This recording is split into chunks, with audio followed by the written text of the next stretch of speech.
nós vivemos, ter vocês aqui é muito prazeroso, é muito gostoso. Vamos chamar, antes de tudo, para compor nossa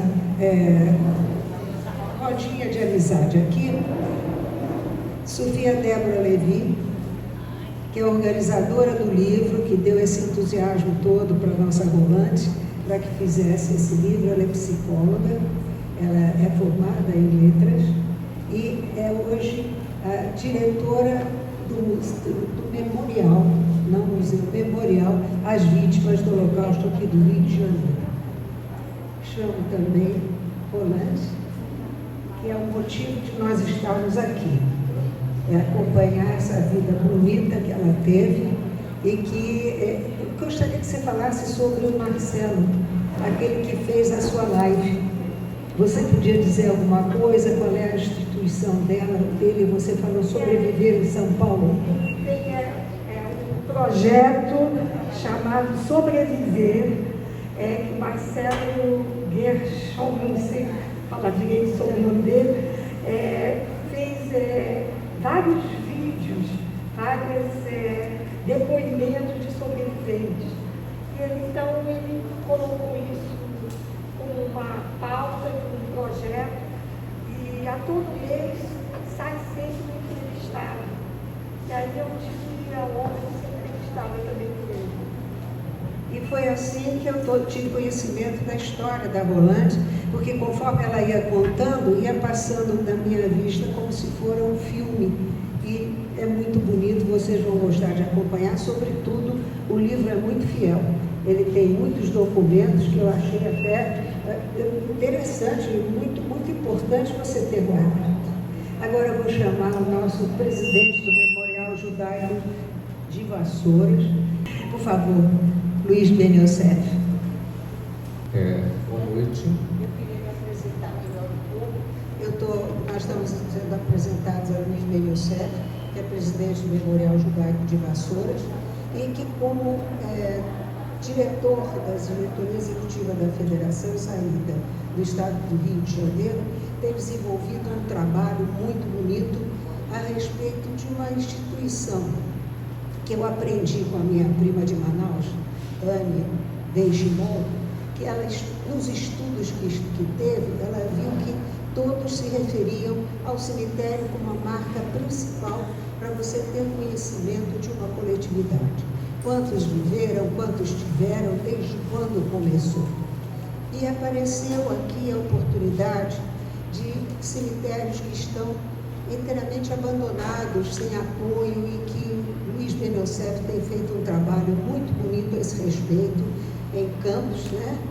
E em Nilópolis. Você podia falar um pouquinho a respeito? Bom, boa noite. Apesar da pandemia, mas estamos um pouco distantes, fica menor. Bom, antes de mais nada, eu quero agradecer imensamente à diretoria do Clube Israelita Brasileiro. Está tomando minha fala. Bom, Você então... conta tudo, depois a gente chama por ele. Depois a gente chama ele. Então, tudo bem.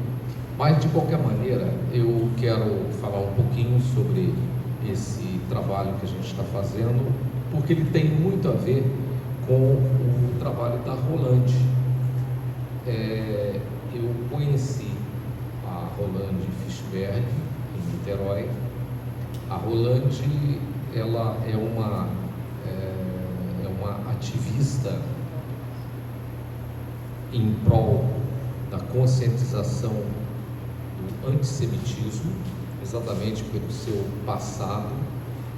A Rolante tem uma trajetória de vida fascinante, que vocês vão poder conhecer no livro O Moinho, esse que foi escrito por ela e organizado pela professora Sofia Débora Levi, pela trajetória que inicia desde que a Rolante nasce na Europa, os primeiros anos coincidindo com o fortalecimento do nazismo e o antissemitismo surgindo de uma maneira brutal, onde ainda criança, ainda que ela não pôde ter vivenciado e ter memorizado exatamente como uma pessoa adulta, mas pela capacidade que ela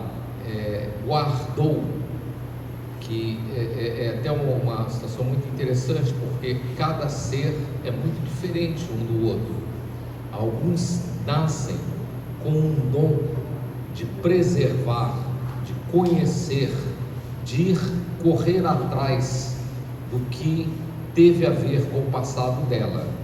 E a Rolande é uma dessas pessoas. Então ela praticamente ela destrinchou toda a trajetória, que ainda que ela não tivesse conhecimento, porque ela era criança, era muito de 4, 5 anos de idade, mas ela juntou todas essas peças e com a professora Sofia resultou na publicação desse livro, que vocês vão poder acompanhar como foi a trajetória de vida dela, e isso ricamente ilustrado com as fotos dos lugares, com as pessoas envolvidas, e por lá vocês podem perceber e vocês então se questionar: mas por que, afinal, aqueles nazistas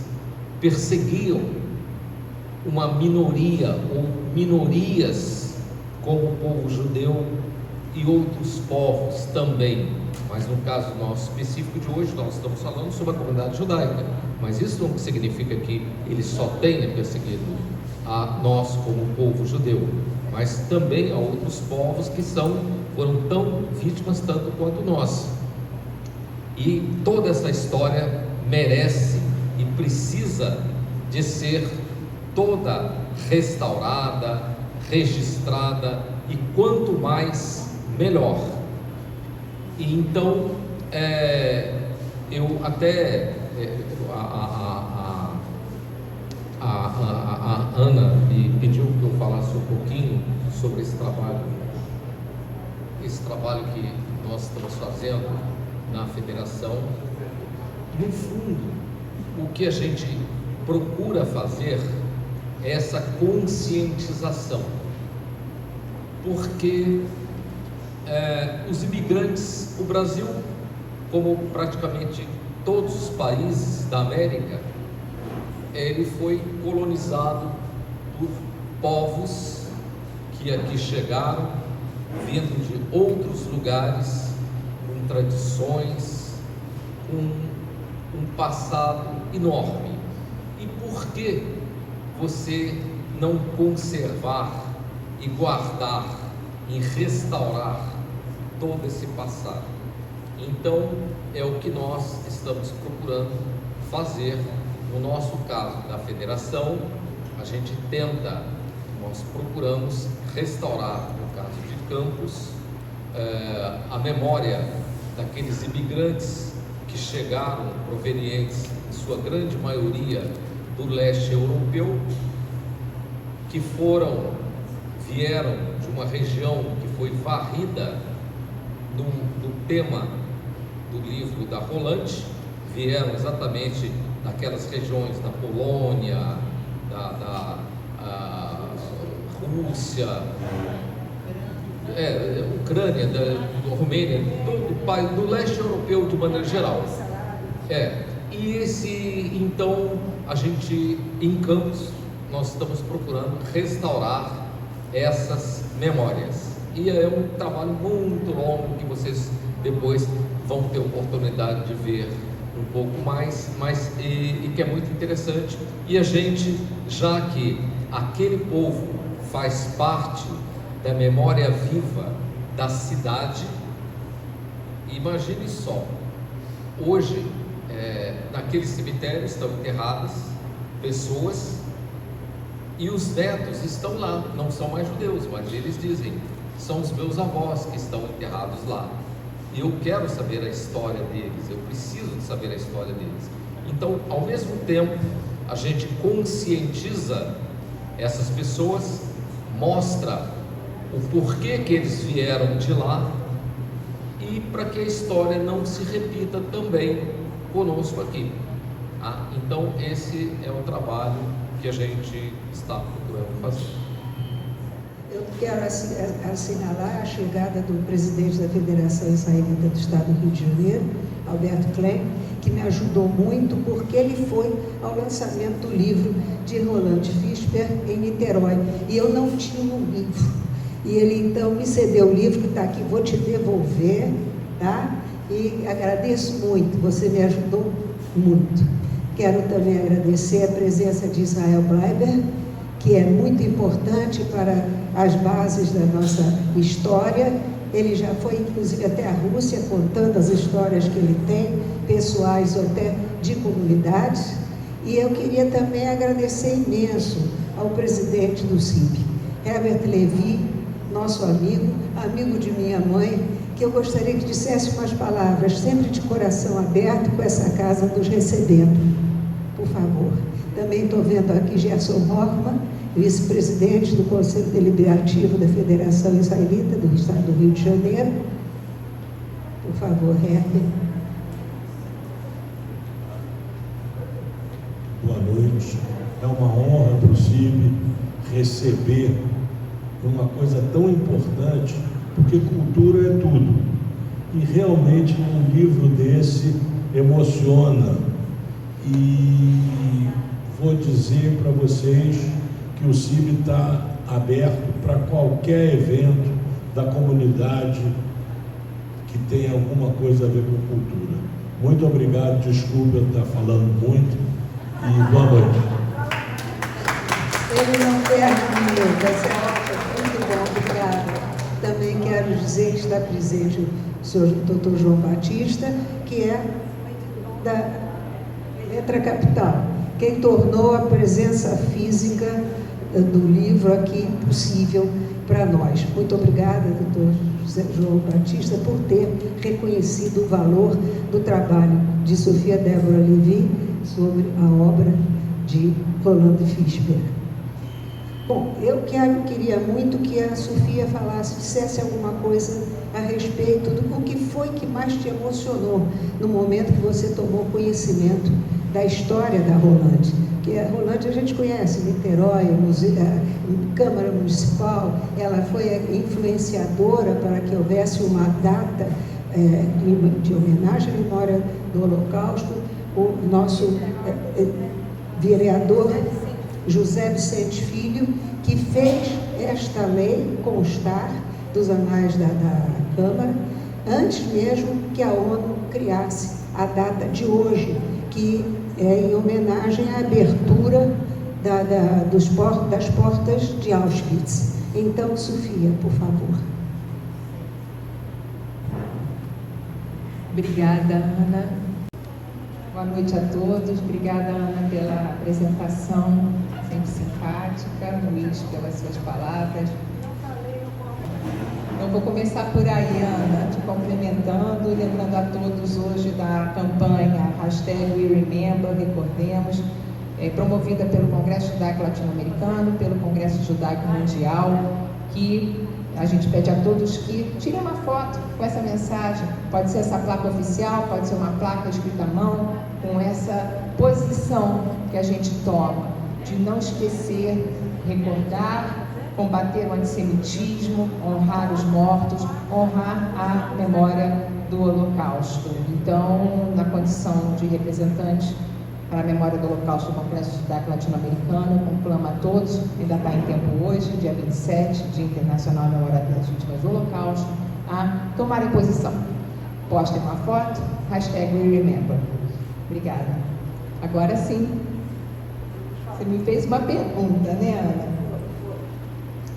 Emoção que me tomou, na verdade. A Roland é uma sobrevivente que eu já conhecia do trabalho aqui mencionado, não só em Niterói, mas primordialmente em Niterói.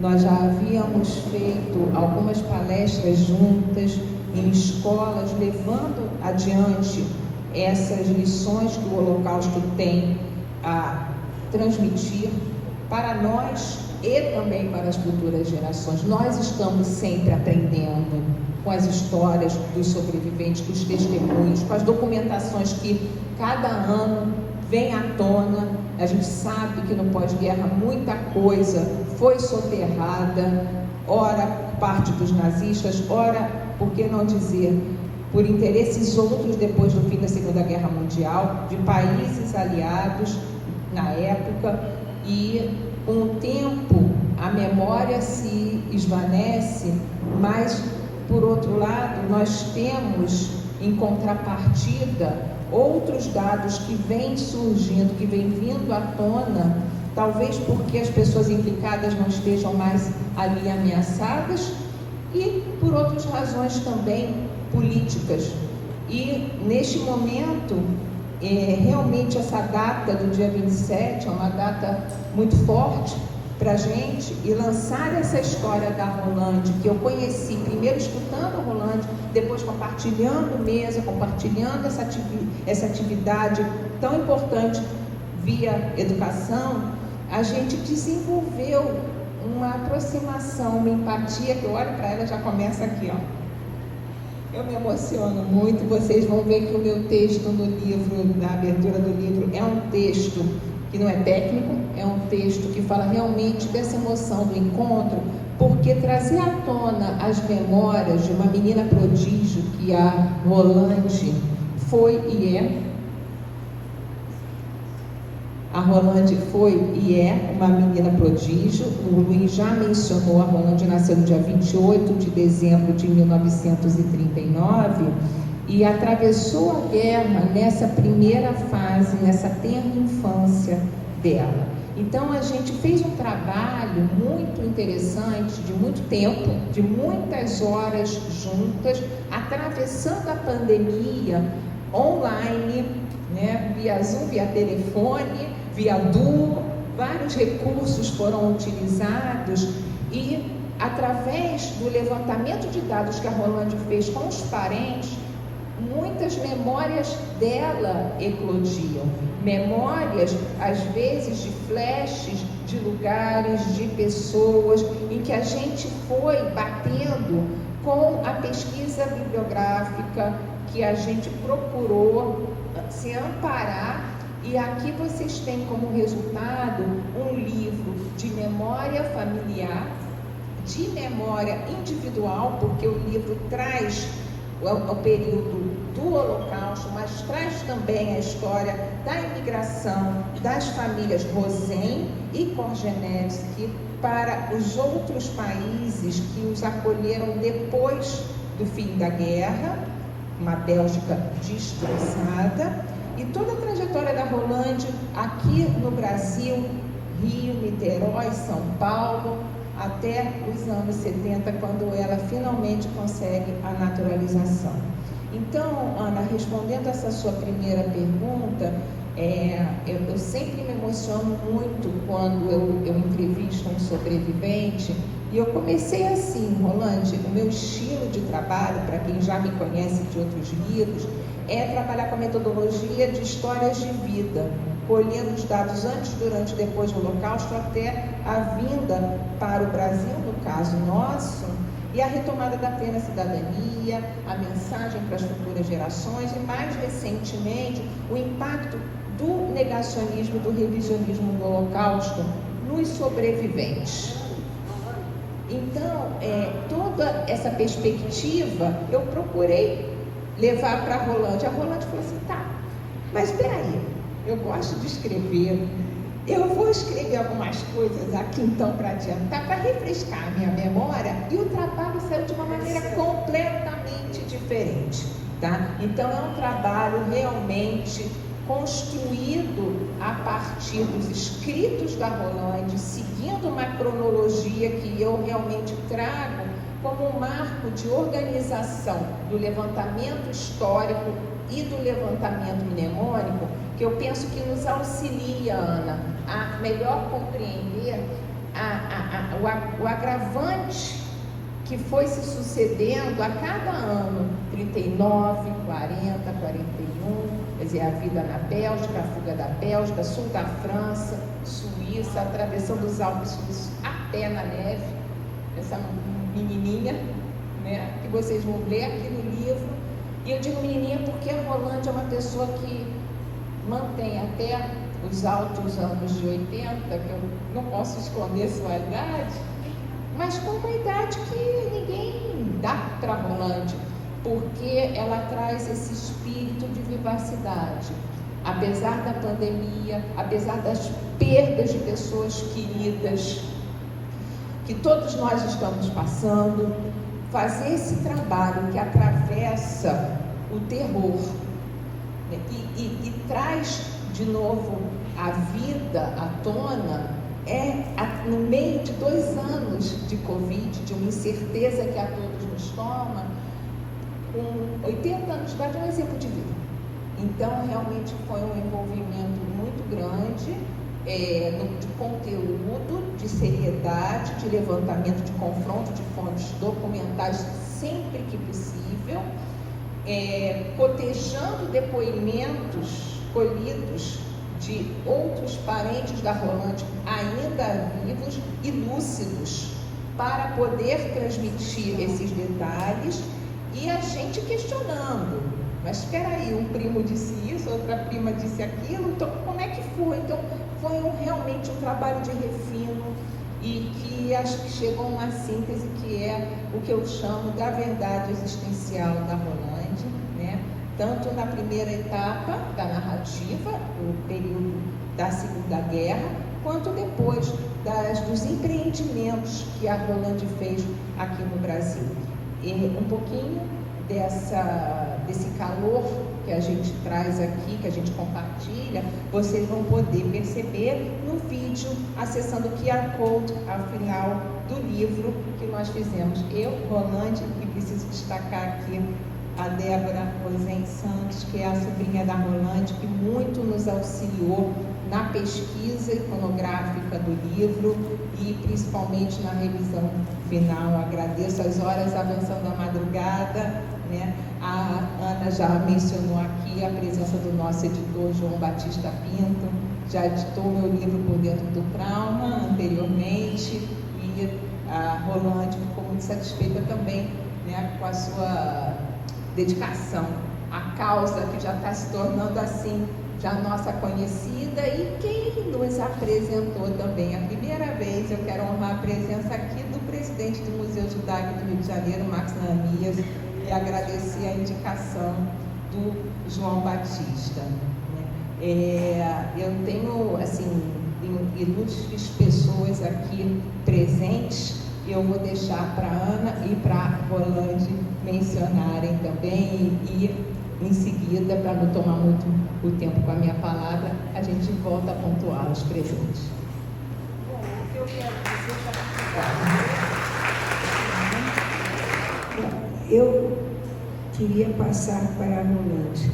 Ela, como eu disse, assistindo a live que ela fez, nós tivemos uma espécie... Eu passei por um filme, eu fui acompanhando a vida dela, e você sente que o Holocausto não foi apenas definitivo, radical, desastroso para aqueles que se foram nos campos ditos de trabalho, nos fornos crematórios, mas foi também para todo o mundo ao redor, porque a influência que o Holocausto teve na família da Rolândia foi muito importante. A mãe dela, os pais tiveram que deixar uma filha com uma pessoa, outra filha com outra pessoa, depois iam pegar de volta.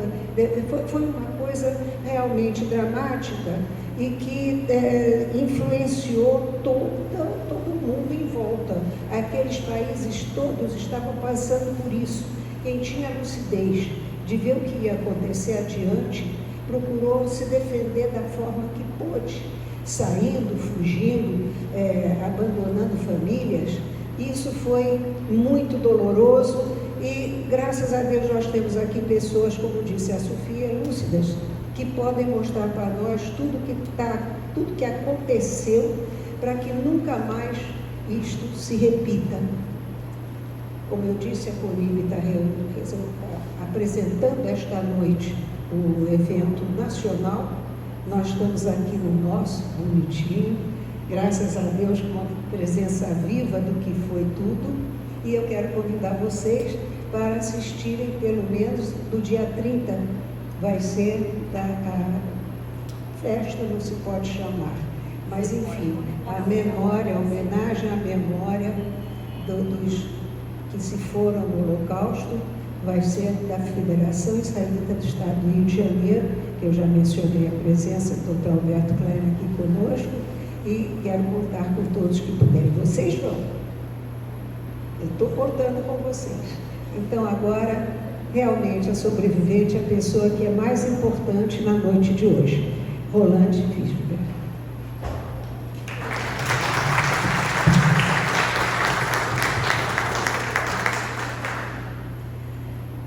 Boa noite a todos, muito obrigado pela presença. Eu costumo dizer que eu sou uma pessoa agregadora, eu não consigo fazer as coisas sozinha. Eu acho que tudo que eu faço sempre com sempre a ajuda de pessoas. Eu acho que eu sempre encontro amigos que acabam participando dos meus sonhos, das minhas realizações. Então, esse livro, ele na verdade não é somente um livro escrito por Rolande durante a pandemia. Ele tem todo uma convergência de pessoas que contribuíram para que isso acontecesse. Quero dizer que a minha participação no livro, como memória, contando a história da família, é um fato que passa durante a questão do Holocausto, que é para não ser esquecida. Mas tem uma questão que eu coloco sempre em foco, é a questão da imigração.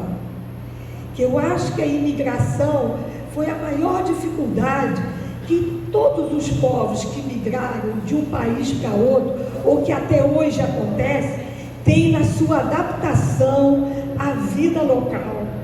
Então, o prefácio do meu livro foi escrito por Andréia Tello da Corte, que fez um trabalho lindo sobre a questão dos judeus de Niterói, que é um livro de referência hoje.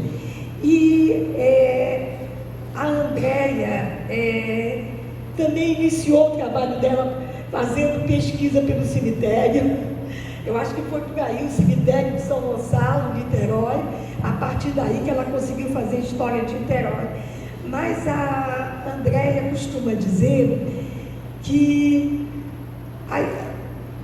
ela achou que escrever, quando leu o livro, ela achou que aquela parte da imigração se tornava um pouco lenta. Ela achava que aquilo podia ter mais agilidade. Aí eu falei assim, mas Andréia, o que eu quis passar nesse livro é exatamente isso, a lentidão que leva a pessoa a conseguir se integrar no país. É uma coisa muito difícil. Só quem já foi imigrante, já passou por isso, é que pode entender. Porque não foi só chegar no Rio de Janeiro, do Rio de Janeiro vai para Niterói, de Niterói volta para o Rio, do Rio vai para São Paulo, e até que volta para o Rio de Janeiro, é uma questão muito difícil de adaptação. E eu queria dizer também que a participação nesse meu livro também tem uma participação muito grande da minha vida com a comunidade de Niterói, principalmente da ADAF, Associação Davi Frischmann, que este ano de 2022 está completando 100 anos. Eu fui presidente desse clube por várias ocasiões, mas esse clube, na verdade, que na época chamava biblioteca, foi na época, eu acho que na ditadura, que biblioteca passou a se tornar um nome subversivo, e aí passou a se chamar Associação Davi Frischmann, porque biblioteca não podia. Mas, então, nesse momento, eu vejo aqui presente uma porção de pessoas que eu conheci desde que nasceram, dentro da própria biblioteca. e dentro da comunidade judaica de Niterói, que também colaborou nesse livro, o Dr. Jacó Lipster, que contou muita história sobre a comunidade de Niterói. Eu acho que ele devia escrever um livro, que ele conhece muitas histórias, foi presidente do CIM, do Centro Israelita de Niterói, por muitos anos, ativista até hoje, faz parte da diretoria, e também presente no meu livro com histórias.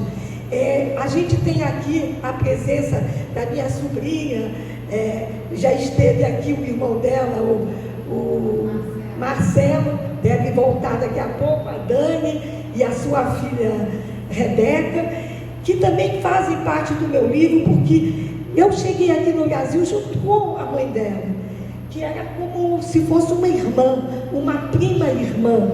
Eu acho que mais do que isso, nós vivemos a nossa vida inteira, 80 anos, criamos nossos filhos, participamos de sempre dessas palestras que a gente fazia, inclusive em escolas, universidades, sobre a questão do Holocausto. Madeleine Mansur esteve sempre presente comigo, faleceu e está aí. Hoje eu vejo aqui os filhos da minha irmã, que estão aqui, Gilberto, a Débora, que também tem a história registrada nesse livro. Também perdi nesse período a minha irmã, que foi a minha companheira de vida inteira, nós éramos só nós duas, nós éramos assim cúmplices, amigas, cúmplices, muito amigas, que também está a história dela, também desse livro.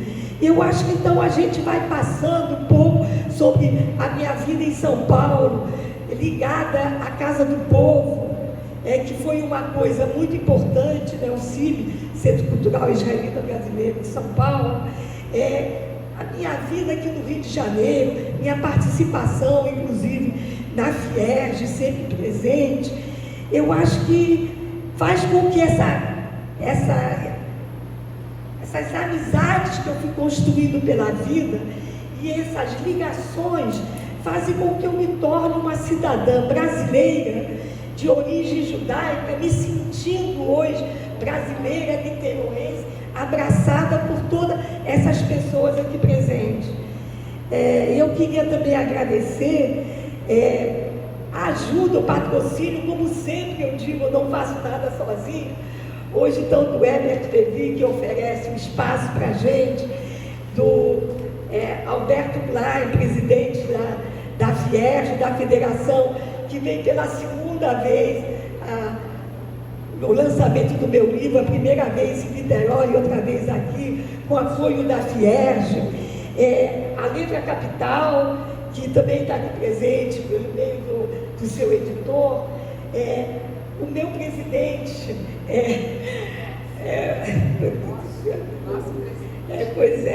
Luiz Beniossef, que é presidente do Memorial. Tudo bem. Vou falar.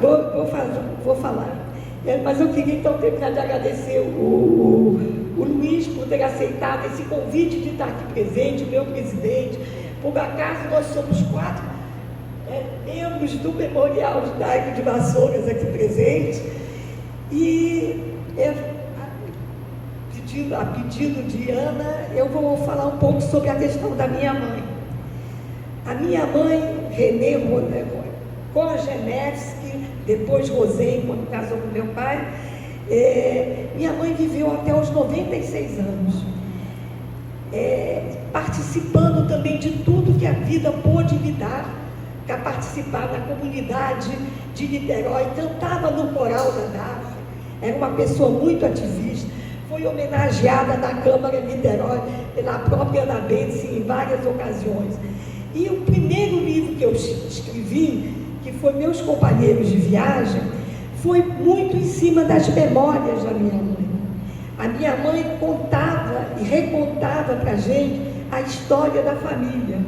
E ficou uma coisa que a gente cresceu conhecendo isso. Tanto eu como meus filhos, meu filho aqui presente, Eduardo, com minha nora Valéria, com todos os meus sobrinhos aqui, que conhecem a história contada pela minha mãe. Só que depois que eu escrevi o livro, escrito pelas memórias da minha mãe e também das minhas lembranças, a gente verificou que os fatos de fato tinham ocorrido, mas não exatamente naquele momento, naquela data, e o porquê tinham acontecido. Tinha que fazer uma busca maior para poder a gente chegar à realidade dos fatos. Isso fez com que eu começasse a contactar meus familiares, também sobreviventes do Holocausto, e pedir desculpas se as histórias estavam erradas e que nós iríamos corrigir isso mais tarde.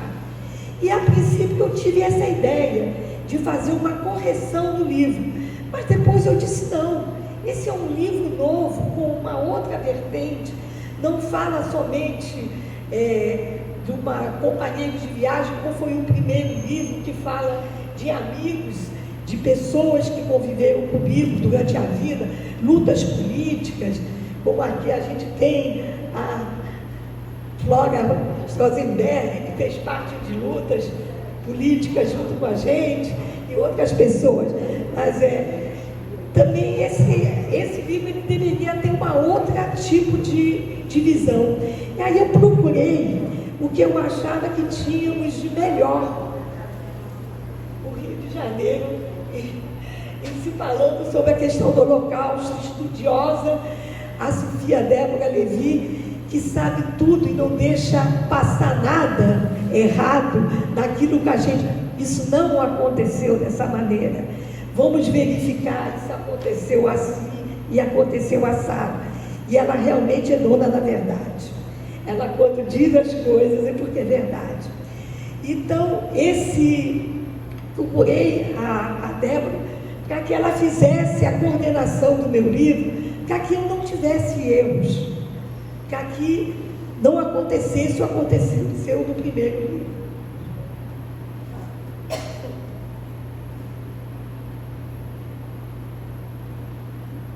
E tive ajuda muito grande na pesquisa, que também fez viagem ao exterior comigo, da Débora, minha sobrinha, à medida que a mãe dela tinha sido homenageada na Suíça, a minha irmã, por ter sido refugiada numa mansão em Vevey, próximo a Montreux, na Suíça, que era uma senhora alemã, de origem austríaca, e que ela acolheu crianças judias naquela mansão.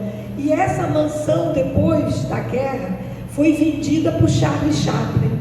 Foi onde Charlie Chaplin educou seus filhos, viveu durante 25 anos. O memorial do Charlie Chaplin resolveu fazer uma cronologia sobre a história daquela mansão. Quem viveu naquela mansão que foi construída desde os anos 1700 e foi trazendo todas as famílias até que chegou na família imperatória, onde dizia que ela acolheu crianças judias. E o escritor da época, Pierre Monique, ele foi atrás da pesquisa e conseguiu encontrar a Moxette, a minha irmã, e que com esse encontro ele fez com que a Madame Imperatória já não vivia, mas a filha editar na mesma, hoje Spinoza, na mesma idade que o Moxette, viveram juntas naquela mansão, muito amigas, se reencontraram depois de 70 anos, mas infelizmente não puderam se ver pessoalmente.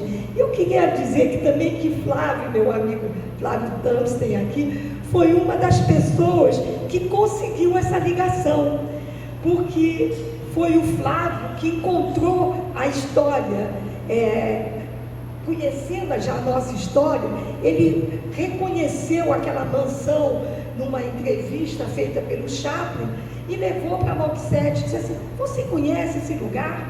Aí a Moxette respondeu: foi a casa que eu vivi, da minha mami, onde eu vivi na Suíça. Então foi a partir desse momento que a gente teve mais contato e chegou ao contato junto à fundação. Quer dizer, eu quero dizer que nada acontece só porque eu fiz. Tive aqui amigos que contribuíram a vida toda com esse tipo.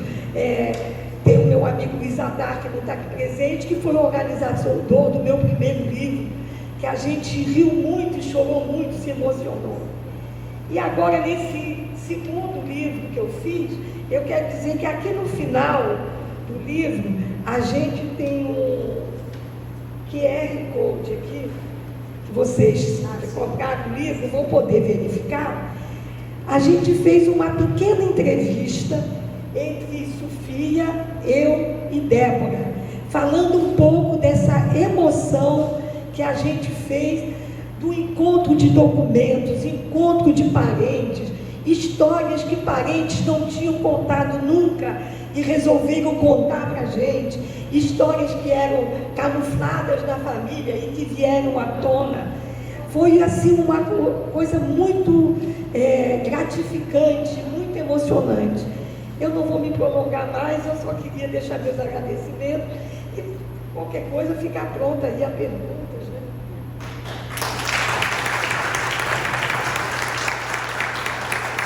É isso, tá, Beata? A pergunta, mas eu não quero deixar passar, foi um lapsozinho meu, mas nós temos aqui uma representante de Portugal, a neta do Dr. Jacó Lipsen, que ela é do Museu Judaico do Porto. E eu acho que a sua vinda aqui não foi em vão, porque você está vendo muito material que você pode, inclusive, usar como exemplo para as histórias, porque lá em Portugal deve ser muito rico esse manancial que existe de pessoas que imigraram. Minha família veio da Espanha, mas ainda tem moradores em Portugal, portanto, eu acho que eu não soube seu nome. Vivian, está aí, olha só. Ela recepciona, conta aí, vai. Eu estive no Porto com ela. Esteve no Porto, né? Você é do Museu Judaico Sim, do Porto. eu faço parte da Sinagoga Israelita do Porto, no qual a gente tem 2 museus. Um museu sobre o judaísmo na Península Ibérica e o outro sobre o Holocausto, que foi lançado ano passado, que é super interessante porque a gente a gente dá aula para os professores e para as crianças de escolas comuns, porque não se fala muito sobre o Holocausto lá, eles não entendem o que é um judeu. Então a gente faz isso justamente para eles saberem e eles entenderem. A Rosana foi lá, foi maravilhoso, convido a todos a passear, a visitar, podem entrar em contato comigo, seria ótima a visita de todos. Obrigada. Eu queria aprofundar um pouquinho, já provocar a questão do debate, que para nós é o mais importante nesse momento, né, Rolândia?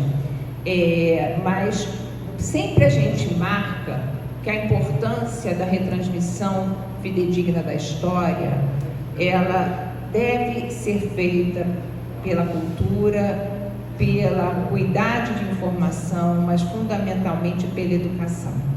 Então, dentre outros professores aqui presentes, eu quero destacar a presença do professor Roberto Antunes e da professora Mônica Araújo, que estão aí conosco neste trabalho em sala de aula há muitos anos. Roberto coordenou por mais de 10 anos a jornada de ensino do Holocausto organizada pela NEBIT em parceria com a Secretaria Municipal de Educação, a qual eu tenho a honra também de integrar na organização. A professora Mônica Araújo também participou de várias edições da jornada e do grupo de estudos do Holocausto, que há 6 anos, aliás, estamos agora no 7º, né, Roberto? 7º ano, não paramos com a pandemia, estamos agora em formato online quinzenal, e quem tiver interesse, sendo professor ou não, de participar do nosso grupo online, às quartas-feiras,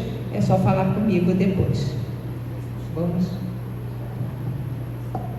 Bom, então estamos agora abertos a perguntas.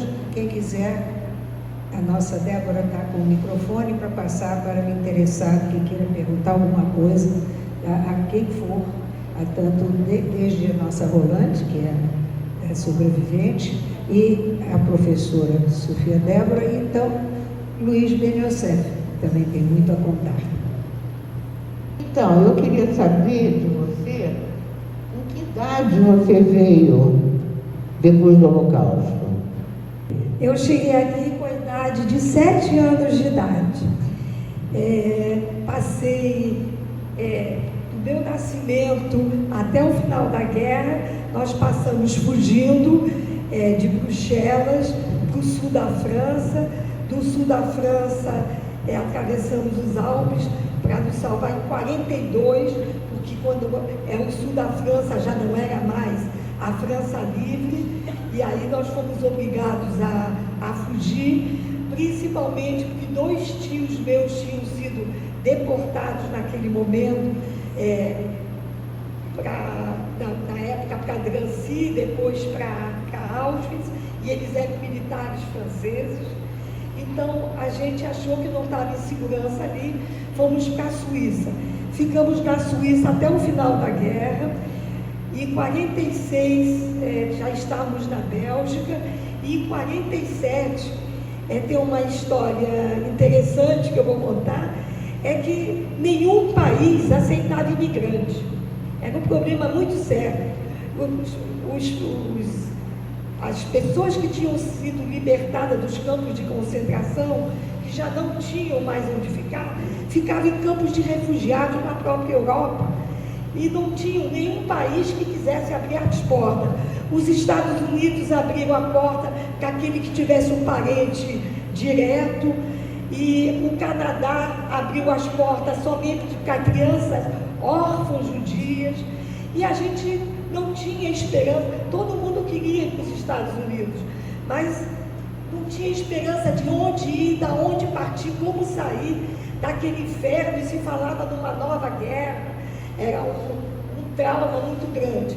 E aí meus pais, junto com os avós da Dani, aqui da minha sobrinha, que era meu tio Mietek, minha tia Ruta, que era meu pai e o pai de Madeleine, que eram, quer dizer, Madeleine é mãe de Dani, né?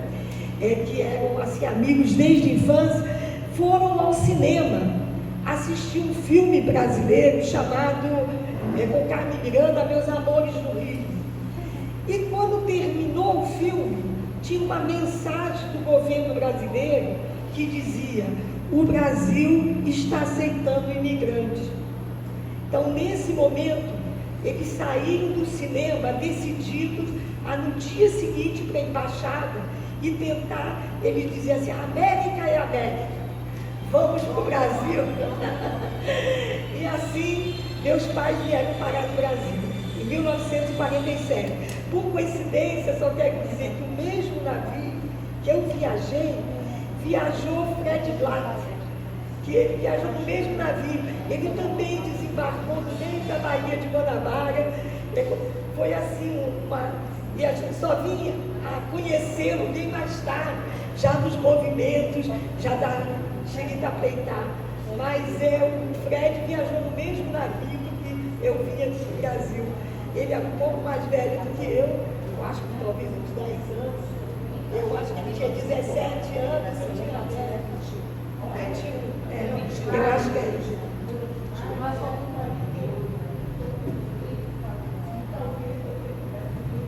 Como eu disse a vocês, cada um tem sua história, e o Brasil recebeu de braços abertos. Por favor, Débora. Boa noite a todos e a todas. Primeiro, parabenizar o CIB e a mesa por esse evento que é fundamental, que é fantástico. Como professor de História, eu vejo cada vez mais sendo necessário eventos como esse, e aí parabenizo especialmente o Rolante por contar sua história, que é encantadora, que é maravilhosa, que é um exemplo a todos nós. Sou ofendido também pelo seu trabalho e a todos da mesa. Eu queria fazer uma pergunta a você, Rolante, até um pouquinho encaixando no que você acabou de falar. Diante do que você viveu e das suas lutas humanitárias em prol da liberdade, da democracia, o que representa o Brasil para você na sua vida? Como foi isso? Eu acho que é o seguinte: depois de ser uma criança que nasceu sem pátria, porque nasci em Bruxelas, na Bélgica, mas na verdade na Bélgica eles nunca deram uma cidadania a um judeu que viesse do leste europeu. Nunca deram. Então eles viviam como residentes, imigrantes, mas eles não tinham a cidadania. Então tinha a cidadania do meu pai, que meu pai era polonês. Então era nascida na Bélgica, nacionalidade polonesa, que eu nem conhecia. E eu tinha muita dificuldade de não ter um acolhimento, não ter uma pátria. É uma coisa que me incomodava. Eu sonhava que esse país que eu tinha escolhido fosse a minha pátria. E por muitos anos eu lutei nela, inclusive em movimentos estudantis, movimentos políticos. Eu me considerava uma cidadã brasileira. Depois as leis mudaram e assim, quem tinha filho brasileiro já podia ser considerado brasileiro, mas não tinha ainda uma documentação que comprovasse isso. E eu lutava pela conquista da minha cidadania. Aí veio a questão da ditadura. Em 1961, na inauguração de Brasília, meu pai fazia parte de um grupo do Lions Club, que Juscelino Kubitschek fazia parte. E ele então conseguiu que no dia da inauguração de Brasília, ele desse 100 títulos de cidadão brasileiros às pessoas. Ele convidou meu pai e minha mãe se eles queriam se tornar brasileiros. E meu pai, então, foi um dos 100 agraciados pela cidadania brasileira na inauguração de Brasília. Mas eu não era brasileira. Eu só consegui isso em 73, que foi a coisa, eu acho que a data mais emocionante da minha vida, que eu não esperava nem que aquilo fosse acontecer como um ato de cerimônia. Era a época da ditadura, eu trabalhava, tinha uma loja perto e disseram assim para mim: às 3h30 você vai lá na Polícia Federal para você receber o seu título de cidadã brasileira. Eu achei que eu ia lá assinar um papel, e quando eu cheguei lá, era um aparato todo, parecia um júri, onde tinha todo mundo de toga, todo mundo armado, e a maioria das pessoas que estavam ali presentes eram pessoas de origem japonesa e chinesa, e muitos portugueses, que o Portugal ainda não tinha, na época, esse convênio com o Brasil. Então tinha que se naturalizar. A única, com o nome Rosenfisberg, o nome judaico, olha, eu acho que fui eu, né? E aí ele precisava, para você conseguir o título de cidadão ou cidadão brasileiro, você tem que dominar a língua, pelo menos falar o português. Aí me chamaram para que eu fosse lá e ler uma parte da Constituição. Imagine a minha emoção, que me deram a lei Afonso Arinos para poder ler a lei contra a discriminação racial. Foi assim, uma emoção. Eu não tinha levado ninguém, nem filho meu, nem marido, nada. Eu tinha ido sozinha, assinar um documento. Todo mundo ali estava com sua família. E eu fiquei tão emocionada que ter a oportunidade de ler aquela lei Afonso Arinos, que eu me senti totalmente realizada. Eu acho que a partir daquele momento, eu já estava lutando nesse país politicamente há muito tempo, sem que ele me pertencesse, mas naquele momento foi uma coisa importante. E depois, quando teve o coquetel, depois já no momento da informalidade, o juiz chegou perto de um grupo de pessoas que estava ali e perguntou: o que é que vocês vão fazer primeiro quando sair daqui? Aí uma pessoa respondeu: fazer a minha carteira de identidade. Aí eu falei: fazer o meu título de eleitor. Eu quero votar e quero ser votada. Eu quero um dia poder participar desse país como uma cidadã atuante. Eu acho que responde bem a tua pergunta de como me sinto no Brasil. Brasileira, e me sinto niteroense à medida que eu recebi o título de cidadã niteroense.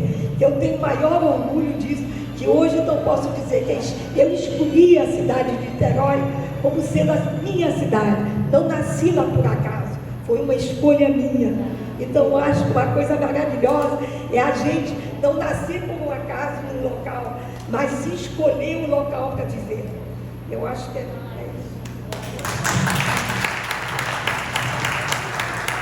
Bom, vou falar de novo. Eu queria saber pelo livro qual foi o momento que mais te espantou e perguntar para a doutora Sofia qual foi no livro que mais te emocionou. E depois eu queria dar a palavra para o meu avô, que ele tem uma pequena frase para falar para vocês, tá bom? Mas, por favor. A parte do livro que mais emocionou?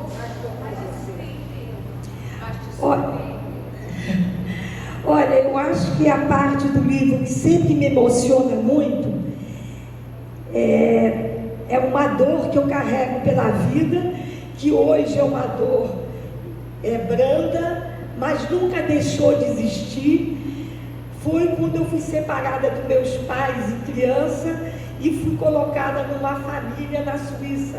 Como minha irmã foi para uma família, eu também fui para uma família. A família ficou toda separada. A gente levou, meu pai foi na frente, a gente levou 3 meses até encontrar meu pai. Quando minha mãe já encontrou meu pai, ela já não estava mais com as filhas. Cada uma das filhas já estavam em famílias suíças. Só que foi a minha primeira infância e eu me apeguei demais a esse casal que não tinha filhos e que eu amava, que gostava, e eram pessoas muito especiais. E eu me emociono sempre quando eu penso que fui afastada deles e minha mãe, achando que estava fazendo bem na época, ela cortou a minha correspondência com eles por anos, e só 18 anos depois é que eu fui descobrir que essa correspondência que eu escrevia nunca tinha sido entregue, e eu pude reencontrá-los. Procurei e reencontrei. Eu acho que a emoção maior do livro para mim é justamente essa passagem minha da minha infância, interrupção dessa distância com esses pais adotivos, que depois eu pude me reaproximar. Por pouco tempo, que eles faleceram logo depois. Mas isso nunca deixou que eu deixasse de ter um amor imenso pela minha família e pela questão judaica. E eu acho que foi muito pela questão desse próprio casal, que eram evangélicos na época, e eles faziam questão de me mostrar o judaísmo a partir da diferença do protestantismo, que ele era protestante, e a questão judaica. Nunca esquecer que eu era judia, nunca esquecer o que estava acontecendo com o meu povo, e eu mesmo criança, ele fazia questão de me mostrar toda semana um jornal na tela que aparecia na cidade, nas paredes das casas, que era um tipo de noticiário que era passado uma vez por semana do avanço da guerra, mostrando os países destruídos, o avanço dos aliados, as derrotas do nazismo, e ele me mostrou isso o tempo todo. Eu acho que a minha formação, eu acho política e democrática, eu acho que parte muito dessa educação que eu tive deles. É uma parte que muito me emociona.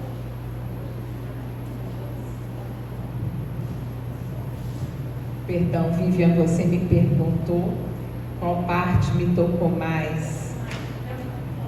Eu dei a palavra primeiro para a Rolande, para eu ter tempo para pensar, para tentar escolher um, e eu não consigo escolher um. Eu vou dizer a você que vieram à mente vários momentos do livro, das histórias no plural, em que, como a minha especialidade é trauma, violência psicológica e trauma no Holocausto, a partir dele, reflexões sobre outras circunstâncias em que a pessoa está naquela iminência, correndo risco de morte, e a gente se deparou no levantamento da pesquisa familiar com vários momentos, tanto que a Rolande Passou, por exemplo, a Rolande pequenina, ela e a Morissette tiveram escarlatina, né? Durante a fuga da família, né, para o sul da França, fugindo da Bélgica, na primeira etapa de fuga, que, lembrando que foi em maio de 1940 que a Bélgica foi invadida pelos alemães, a família se pôs em fuga, quer dizer, parte da família, né, se pôs em fuga num caminhão. E imagina 2 crianças pequeninas e judias com uma doença contagiosa e a mãe tendo que fazer uma parada nessa fuga, implicando a vida de todos, para buscar socorro para as meninas, para que as suas filhas não morressem. Então, a solidariedade, né, da parentela e também de outros judeus que estavam fugindo e que buscavam auxílio na carona nesse caminhão que era da família, né, Rolande? E a compreensão de todos, colocando em primeiro lugar a tentativa de salvamento das meninas, que logrou sucesso. Depois, quando a gente foi tentar levantar a história paulatinamente de um tio da Rolande e o tio Jean, que era membro da resistência judaica na Bélgica, né, e que infelizmente veio a ser pego e deportado para a caserna d'Ossat, né, que na verdade era um campo de trânsito, né, também chamado Malines, e dali, desse campo de trânsito, partiam os trens direto para Auschwitz. E o Jean, como era da resistência, uma testemunha contou que ele não foi deportado, né? Ele fugiu e ele foi e levou um tiro, né, Rolande? Levou um tiro pelas costas, mas não na plataforma de embarque dentro da caserna d'Ossat. Porque a gente fala muito vocês sabem, quem me acompanha há algum tempo, que eu combato aquela frase que se diz que os judeus não reagiram. E cada um reagiu, e neste livro vocês vão encontrar inúmeros casos de reações, e muitas delas, vou falar agora daquele exemplo da Morissette, da Mariette. Uma das tias da Rolande, você quer falar? Eu ia falar que é a tia caçula da Rolande, então ela tem uma idade muito próxima, porque o pai da Rolande era o mais velho da parte de 12 filhos da família paterna. Então, a tia Mariette foi uma das que a gente consultou bastante na pesquisa do livro. Mora no Canadá, está aí viva, a Rolande ainda vai encontrá-la novamente, né, Rolande?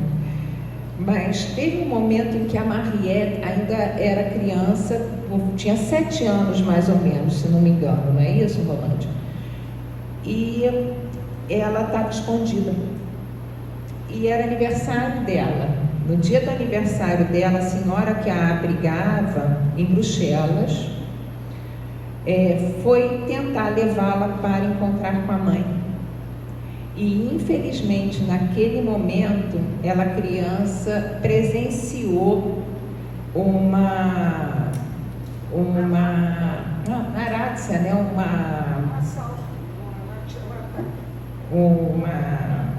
Me desculpa, me fugiu a palavra agora. Quando uma batida dos alemães, dos nazistas, melhor dizendo, não necessariamente eram alemães, porque nós tínhamos os colaboracionistas belgas, tá? Levando a mãe no caminhão, né? E dali foi o último olhar que a Mariette teve da mãe, no dia do seu aniversário.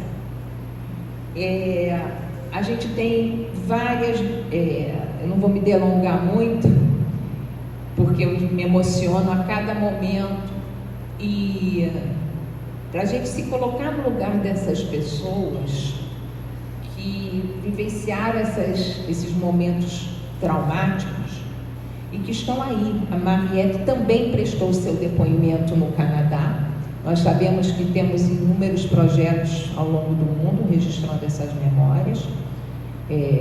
Depois, em algum outro momento do debate, eu quero provocar vocês para a gente falar um pouquinho dessa guerra de narrativas que nós estamos atravessando, né, no âmbito da história do Holocausto, da questão do negacionismo. Vocês estão vendo que está tendo um movimento mundial de combate, porque é grave o que está acontecendo, e se a gente não se unir e realmente fornecer informações fidedignas, né, essa é a nossa maior missão. Pois é. Apesar disso, né, Ana, apesar dessa inúmera documentação, ainda assim existem as distorções, e a gente sabe que grande parte das distorções vem de forma intencional de grupos antijudaicos. Então isso fica para uma provocação mais adiante, mas eu quero só fazer antes de passar a palavra para o Jacó, ou para a complementação da Rolande, eu queria também dizer que dentro desse exercício da memória, a gente está se aproximando, esse ano de 2022, de um marco muito importante aqui na nossa cidade. Quero aproveitar a presença do presidente do Memorial às Vítimas do Holocausto do Rio de Janeiro, Alberto Davi Klein, e que me honra muito integrar a diretoria do Memorial e poder realmente concretizar, fazer da cidade do Rio de Janeiro uma cidade que tem um marco formal, um espaço dedicado a essa condição de resistência ao apagamento da memória, e isso marca a cidade do Rio de Janeiro enquanto uma posição. Erigir um memorial em uma cidade como a nossa, né, um memorial que honra não só as vítimas judias, mas as vítimas dos outros grupos. Eu recebi, me permitam, esses últimos dias, como estávamos próximos dessa data que hoje nós honramos com a sua presença, Rolande, uns contatos de pessoas ligadas às Testemunhas de Jeová, representantes das Testemunhas de Jeová, que tem, vocês vão ver na revista Veja, no Estadão, ontem e hoje já saiu uma série de reportagens, tá, dizendo vítimas esquecidas. E o Ricardo Carneiro, não sei se, acho que o Ricardo ainda não chegou, mas ele ficou de vir aqui, que é membro da Congregação de Ipanema da Testemunha de Jeová. Eu falei: Ricardo, nós já tivemos juntos em algumas cerimônias, né, da federação. Nós tivemos juntos na Câmara dos Vereadores, quando nós tivemos há tempo atrás uma audiência pública em defesa do memorial, e você sabe o quanto nós trabalhamos juntos. Então, nós não esquecemos as Testemunhas de Jeová, nós não esquecemos os ciganos, nós não esquecemos os negros, nós não esquecemos os homossexuais, nós não esquecemos os opositores políticos, nós não esquecemos, sobretudo, os deficientes físicos e mentais, que é a causa que me traz aqui. Mesmo com essa luta acirrada que está havendo do não racismo, nós somos judeus, nós não temos nenhuma distinção, nem de cor, nem de religião, nem de raça, porque não podemos, somos quem mais sofre desde que o mundo existe. Nós nos lembramos de todos que foram sacrificados no Holocausto, mas nós não temos a troca. Ninguém, quando fala os negros foram mortos pelo Hitler, ninguém fala os negros e os judeus. Mas quando nós falamos os judeus passaram pelo Holocausto, assim como os ciganos, os negros, os homossexuais, os que tivessem qualquer jeito, qualquer tipo de diferença, de doença por nascimento, Tudo isso eles não toleravam, era a raça ariana. Então, mas todos que nós vemos falar a respeito de sua dor, ninguém lembra da dor dos judeus, que números estão aí para não mentir, 6 milhões e mais os outros.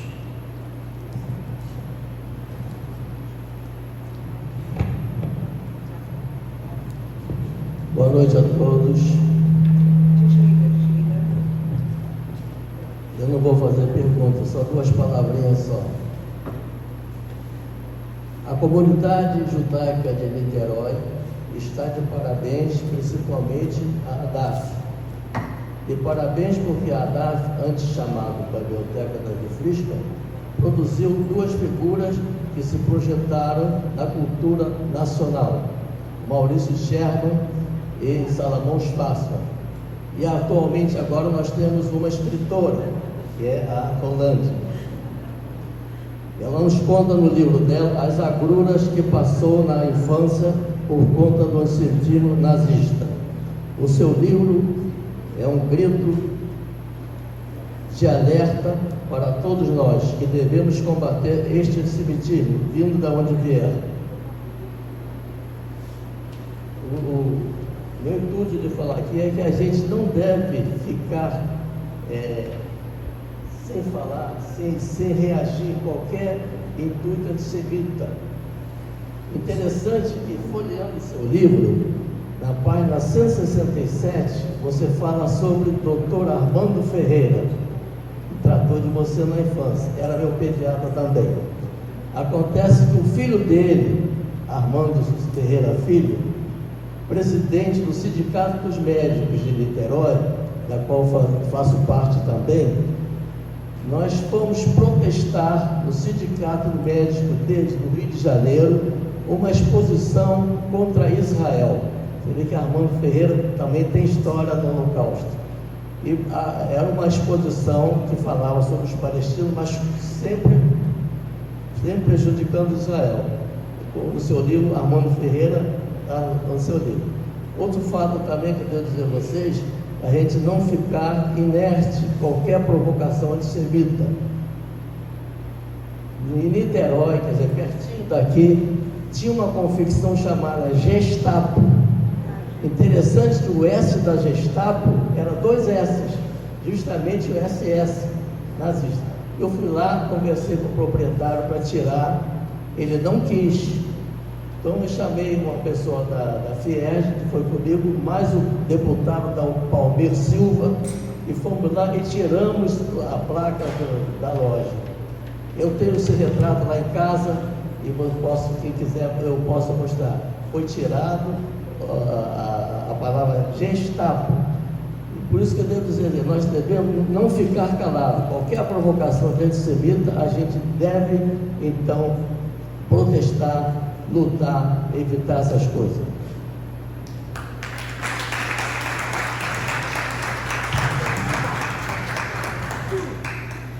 Doutor Jacó, o senhor tocou fundo em mim, falando nos meus irmãos, Maurício Sherman e Salomão Schwarzman. Muito obrigada. Também quero lembrar Abrão Kogan, que também era de Niterói, e Paulina, sua mulher. Mas esses 2 trabalharam comigo, eu tenho muita saudade, tanto do Maurício quanto do Salomão. Muito obrigada. Agora, Rolando.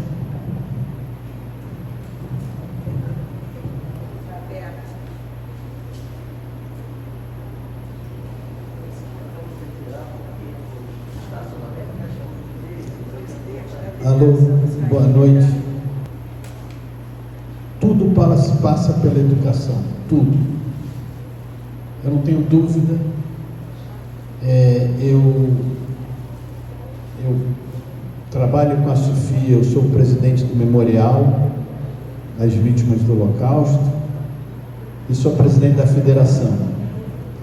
Então, a mensagem que eu queria deixar é o seguinte: nós não temos dúvida que a memória é fundamental, a Rolande está de parabéns, a educação é a base de tudo, mas como o senhor Jacó falou, e a FIES está fazendo desde o primeiro dia que eu assumi, a gente deve combater. eu não acho que eu devo ir. Nós estamos num país que a proliferação e a ideologia nazista é crime, e a gente tem que invocar essa lei e fazer acontecer. Na verdade, o próximo programa da Fierj, no próximo domingo, que a gente vai compilar tudo que a gente fez, então o que a gente acompanhou tanto na 42DP, que foi a prisão do pedófilo e com todos os objetos, como na criança e adolescente. E é muito importante, quanto no Fantástico, que eu falei para a produtora do Fantástico, que o que eu vi de material nazista apreendido é uma coisa impactante e preocupante, mas na verdade o que preocupa mais foi o que eu conversei com o delegado da criança e adolescente, da Delegacia de Criança e Adolescente, pela maneira que os jovens são recrutados. Os jovens para o extremismo são recrutados e os pais não sabem disso.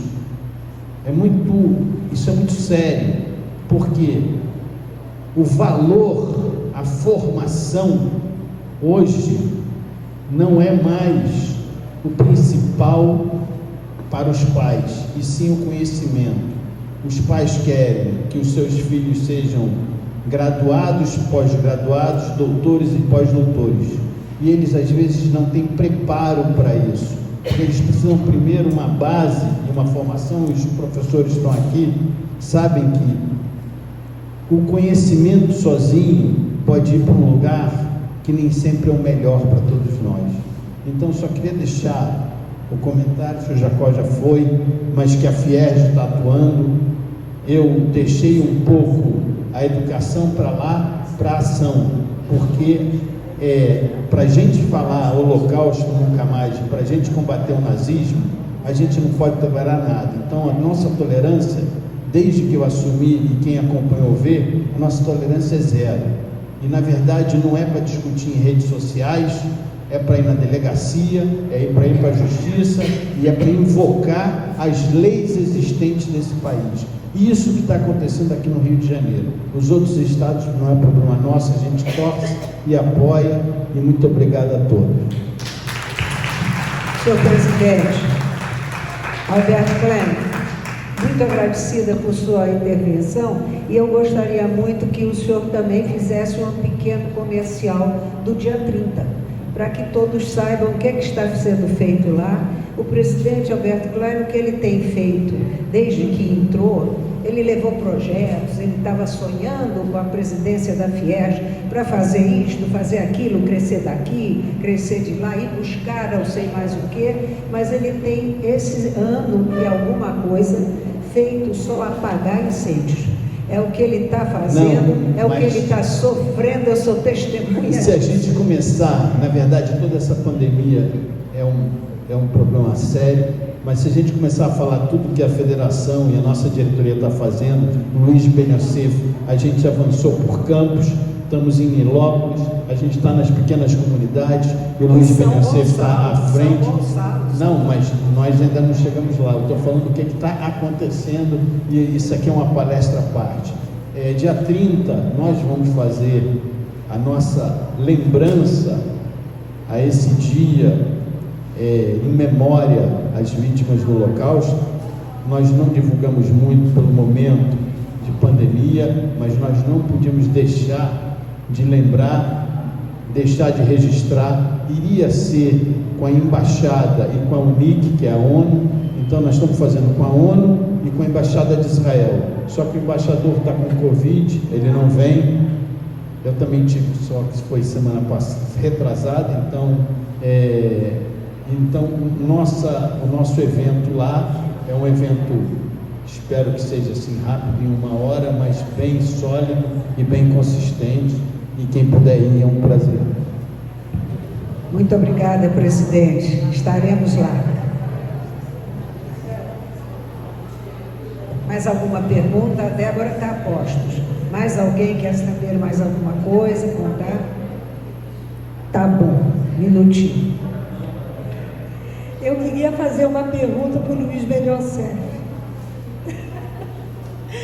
Eu quero dizer que o Luiz Belhocef, por meio do Memorial Judaico de Vassoura, ele tem participado de todos os eventos que a gente faz em homenagem às vítimas do Holocausto, que é feito na Câmara Municipal de Niterói como lei. E todo ano a Ana também participa, como nossa cerimonialista. E eu queria dizer que o Luiz, por meio do memorial, sempre traz exposições maravilhosas que são apresentadas lá e ficam disponíveis nas escolas e depois itinerantes, para que seja discutida a questão do Holocausto nas escolas estaduais e municipais. E participou, inclusive, de vários encontros, inclusive universidades, que ele já levou filmes, já levou coisas importantes para a Universidade de Direitos Humanos, né, que era da Faculdade de Direito, né, de Estácio, de Sá. Mas eu queria que minha pergunta é que você falasse um pouquinho sobre a questão do Memorial Judaico de Vassoura, que este ano deve estar concluindo suas obras, e que você falasse um pouquinho sobre isso.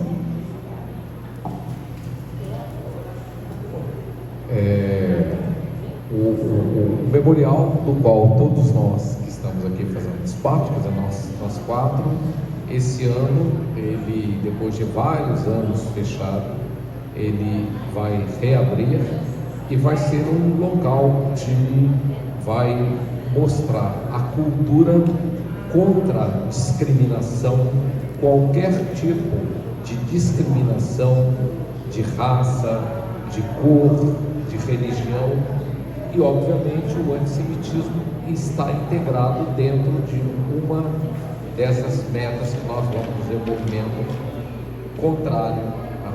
Então, basicamente, é esse o nosso propósito. Estamos aguardando ansiosos e nós queremos uma reunião do nosso grupo. Quando você puder, tiver alguma coisa para contar, que nós queremos participar, saber passo a passo, mais ou menos como a coisa está se desenrolando. E quero convidar vocês todos a irem até Vassouras. É um passeio muito bonito, agradável, e vocês vão conhecer um lugar lindo com jardins do Golem Max, e que lá estão guardados 2 judeus que viveram no século XIX, se não me engano, sendo que um parece tido Isaac Navon, que foi nosso presidente em Israel. Eu deixei a minha pergunta para o final, apesar de já ter escutado a minha tia falar sobre isso, que eu vou perguntar, e também de estar escrito no livro, mas a minha tia é uma pessoa que me traz muita luz, sabedoria e muita força. E quando ela escolheu o nome do livro Moinho, não foi em vão. Então eu queria que a minha tia falasse o porquê do nome O Moinho.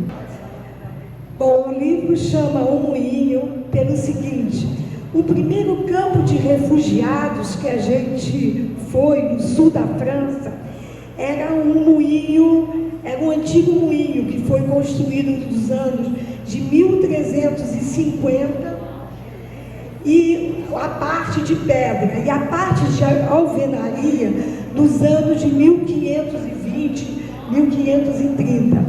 E esse local foi transformado, era um moinho abandonado, e não tinha esse local para se colocar os refugiados que chegavam ao sul da França, e o prefeito da cidade, Monsieur Puy, ele fez com que esse moinho reabrisse as portas, se transformando num campo de refugiados. Então foi o primeiro local que a gente teve acolhimento depois da nossa fuga da Bélgica. Mas a palavra moinho, para mim, tem uma representação muito forte, que eu acho que o moinho, ele se movimenta para girar a água e o ar, e ele se renova. E eu acho que o moinho me representa muito. Eu me sinto assim, uma pessoa que se renova sempre. Eu me sinto renovada a cada momento. Cada dia é um dia e eu vou à luta para esse dia. Então eu acho que esse simbolismo do moinho, ele vem daí.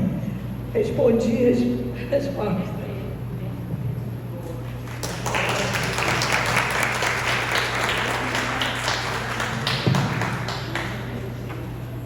Bom, eu acho que essa noite renderia muito mais. Nós teríamos muito mais para ouvir a respeito de Morissette pequenina, de Rolante pequenina, de Dona Renê, o nome de seu pai eu não me lembro, Jacques, porque Dona Renê... Charles. Ah, então Charles, Rosé. Então, eu conheci Dona Renê, tive o prazer de vê-la, ela era uma mulher vaidosa, orgulhosa de suas filhas, comparecia em todas as cerimônias, sempre muito bem vestida, como se fora realmente a francesa que ela foi, e que me fazia muito bem saber que ela fez parte dessa resistência, que ela foi uma das sobreviventes e tendo a dor maior, que é se separar de seus filhos, suas filhas, cada uma em um lugar, que isso foi o que mais me marcou em toda a história da Rosa Rolante. Realmente foi uma história difícil, a adaptação a um país, primeiro em outros lugares, sem ter uma terra definida como sua, para poder pisar e dizer, eu sou daqui, mas isso se desenvolve quando você vai ficando mais velha, você vai lutando, e uma pessoa com a garra da Rolante jamais ficaria parada, mas essa força de ter sido separada de seus pais, separada de sua irmã, cada uma com um destino diferente, e que tiveram a sorte de ter boas mães que adotaram, porque você não sabe o que é quando vai deixar uma pessoa numa outra família, o que vai ser, o que vai encontrar. E nós encontramos assim duas meninas que se transformaram em duas mulheres fortes, de grande personalidade, retas, trabalhadoras, e que hoje são exemplos para todos nós. Eu acredito que o personagem será levando para casa alguma história. O livro está aí, com uma coleção de documentos espantosa para mim, porque quem foge não tem, eu não tenho de minha família um documento sequer para poder registrar. Tenho só na minha cabeça o que é minha história, mas história do lado sefaradi, história do lado ashkenazi. As duas histórias muito ricas, mas graças a Deus não tão dramáticas. E isso é muito importante, a gente poder apreciar e acompanhar o que foi a dor de cada um, e a gente, graças a Deus, saber que nós não tivemos as pessoas sofrendo dessa forma. Esse ano fazem 100 anos que a minha família e a família de Adolfo Bloch chegaram ao Brasil, ao Rio de Janeiro. A família de meu pai veio para o norte nos meados do século XIX, a partir de 1850. São histórias ricas também, muito diferentes, mas graças a Deus não sofremos tanto. Rolante, minhas homenagens, meu carinho sempre e minha admiração. Muito obrigada a você, uma revelação, embora eu te conheça há tanto tempo, mas você tem um gênio um pouco forte. Então a gente, eu vejo, hoje que eu te conheci melhor. Ana, se você me permite, antes da gente encerrar e passar para os autógrafos daqueles que ainda não adquiriram o livro, não estiveram com a gente ali na mesa, eu não poderia deixar de destacar a presença e agradecer a ajuda da Edna Gaber, amicíssima da Rolante, vice-presidente da ADAP, da Associação Davi Frischmann de Niterói. Obrigada pela ajuda, pelas conferências dos dados na elaboração do livro. Edna, você que é uma amiga irmã da Rolante, queria também acrescentar o nome da Luísa Gudel, professora Luísa Gudel, ao time de professores aqui presente, né, também participante ativa da jornada do Grupo de Estudos do Holocausto. O presidente Alberto Klein mencionou que vocês vão poder assistir no Comunidade na TV a cobertura da FIERJ acerca do caso do nazista pedófilo preso aqui no Rio, que eu estou acompanhando de perto também. E quando vocês assistirem essas reportagens, notem, nós temos leis, como o Alberto bem marcou, destaco aqui a Lei 7.716 de 1989, mais conhecida como Lei CAO, de autoria de Carlos Alberto Oliveira, que criminaliza o racismo no Brasil, e em cujo artigo 20º, na letra da lei, diz claramente que a apologia ao nazismo é crime, e também por essa razão o suspeito continua preso até o momento, não só por pedofilia, mas ele foi já enquadrado no crime de apologia ao nazismo. Então, notem isso nas reportagens que vocês assistirem. Mais um ponto, Luiz. Em 2021, o Brasil passou a integrar a Aliança Internacional de Memória do Holocausto. Isso foi, a meu ver, pouco divulgado, e isso é importante, tá? Nem tudo que nós estamos atravessando no Brasil é ruim, muito pelo contrário. Na nossa ação comunitária, intercomunitária, nós temos avançado, como o Alberto falou, e é importante transmitir. O governo brasileiro, por meio do Ministério das Relações Exteriores, agiu, e nós hoje somos observadores da Aliança Internacional em Memória do Holocausto. Vou passar a palavra para o Luiz e já agradeço a presença de todos.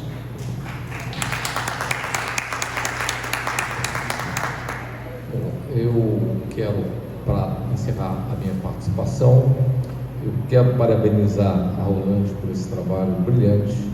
Eu gostaria de destacar a Rolande. Ela tem em Niterói uma participação extremamente importante no tocante ao antissemitismo, especialmente entre as camadas menos favorecidas da sociedade, que são alunos de escolas públicas. E nos eventos que nós fazemos na Câmara Municipal de Niterói, que já acontece desde 18 anos.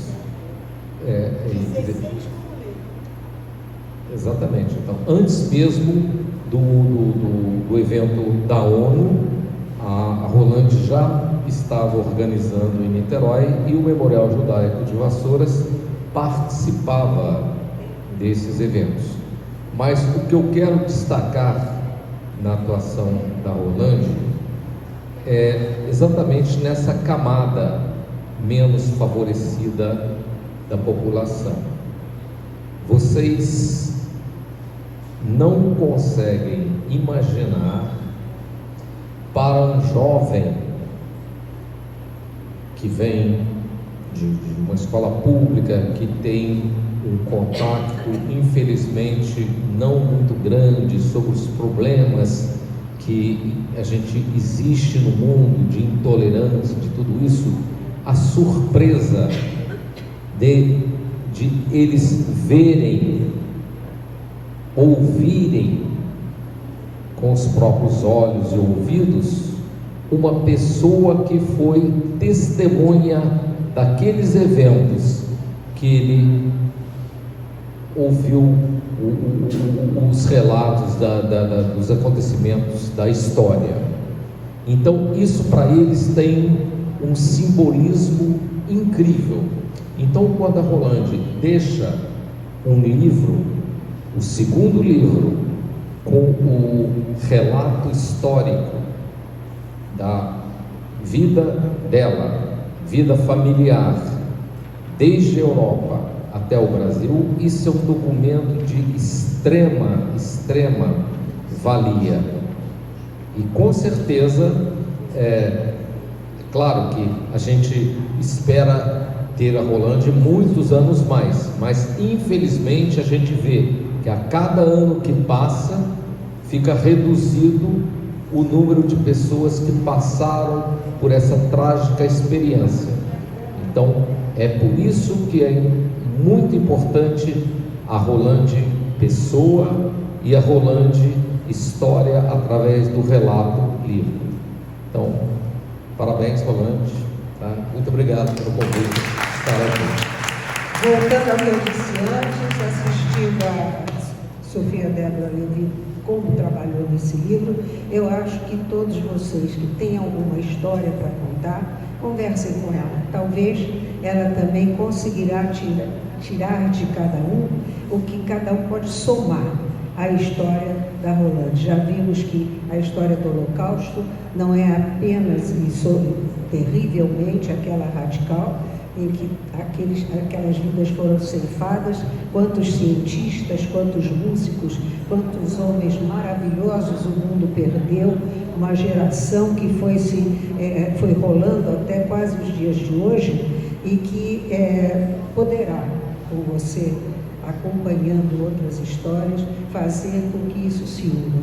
Eu não sei se você também aceita quem não passou pelo Holocausto, porque aí eu posso lhe procurar e mostrar quem passou fugido da Revolução Bolchevique e como quem procurou um melhor horizonte, uma melhor pátria, saindo do Marrocos, no momento em que houve, entre todas as guerras que acontecem muito entre as tribos árabes, uma tribo que ficou dominando, que era elementar, e que os judeus não gostam de quem não dá instrução, que deixa graçar a doença. Apareceu lepra, apareceu tracoma, e quando os maiores, os sábios, os maiores da comunidade se reuniram para escolher um país em que pudessem ter outra vida, e que o Brasil se tornou um lugar atraente, porque Pedro II permitia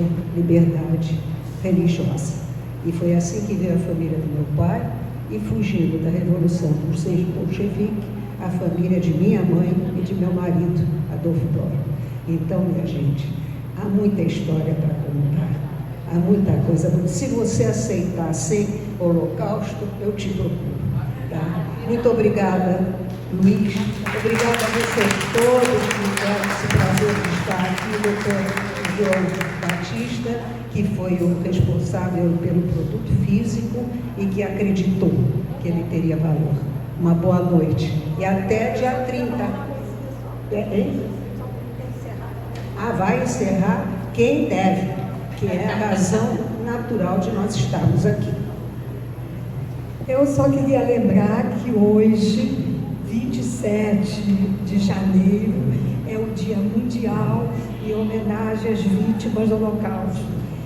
E, em nome dessas vítimas, eu quero deixar aqui somente 2 palavrinhas: Holocausto nunca mais. É isso aí, minha gente. Uma boa noite a todos. Bom regresso às suas casas com saúde.